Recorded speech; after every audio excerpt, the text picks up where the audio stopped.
आता आपण देखील आज मंत्रिमंडळ बैठकीनंतर शेतकऱ्यांच्या खात्यामध्ये आपला नमो शेतकरी महासन्मान योजनेचा जो हप्ता आहे तो जमा करण्याकरता आपण कार्यक्रम केला।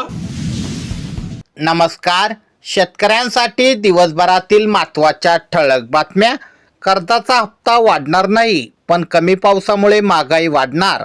RBI governor. खेड तालुक्याच्या पश्चिम पट्ट्यात भात पेरणी सुरू।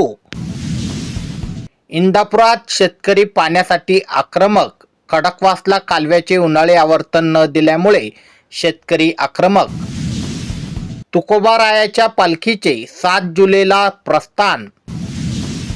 कांदा साखर उद्योगाबाबत बुधवारपर्यंत केंद्र निर्णय घेईल, आमदार दिलीप वळसे पाटील।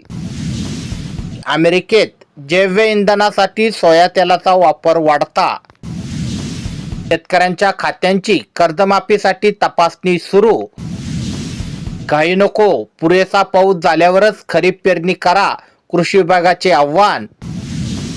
सोयाबीन दरवाढीने पोल्ट्री उद्योग संकटात। विधानसभा निवडणुकीत 12 तासाचे आश्वासन, वीज आता फक्त मिळते शेतकऱ्यांना 6 तास। शेतमालाचे मूल्यवर्धन, साठवणूक क्षमता वाढीसाठी सहाय्य, 93 कोटी निधी मंजूर।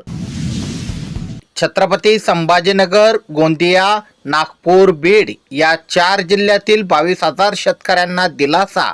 मार्चमधील अवकाळीच्या नुकसानीपोटी 16 कोटी मदत मंजूर। खानदेशात पपई लागवड पूर्ण, जळगावात क्षेत्रात वाढ। कमी दरामुळे कांदा उत्पादक शेतकरी चिंतेत। एल निनोचं संकट, जलयुक्त शिवारसाठी 170 कोटी निधी, प्रत्येक जिल्ह्याला मिळणार 5 कोटी। अकोला जिल्ह्यात 7 कृषी सेवा केंद्राचे परवाने रद्द। आता खत विषयक तक्रार निवारण्यासाठी तालुकानिय हेल्पलाईन सुविधा। छत्रपती संभाजीनगर, कोल्हापूर जिल्ह्यात आजपासून मोबाईल ॲपद्वारे खत वितरण।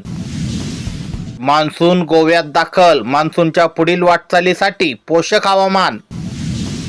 अशाच प्रकारच्या शेतीविषयक महत्त्वाच्या बातम्या दररोज तुमच्या मोबाईलवर बघण्यासाठी आत्ताच आपले चॅनल सबस्क्राईब करून बेल आयकॉन नक्की दाबा। धन्यवाद।